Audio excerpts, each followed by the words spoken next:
I'm like a very safe Boy Scout. I love being prepared, which is why I would bring my Pitocin in the room well before we were close to delivery. Quick reminder for you, it is a standard of care in the United States that everyone gets Pitocin after delivery. Because of our higher rates of postpartum hemorrhage, we don't want that to happen, and Pitocin is our first line of defense, so most people get it after they deliver.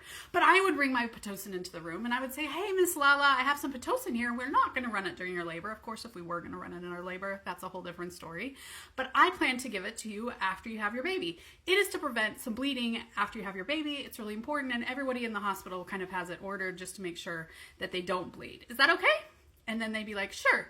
And then I would hook it up at delivery because so much is going on. I don't really have the time to have that conversation right then, and you're loving your baby. But then later on, they'd be like, oh, what's running in my IV? And I would say Pitocin, and they would be like, oh, did you ask me about it? And I would be like, yeah, I brought it in the room, and they'd vaguely remember, but Pitocin, it's a winner.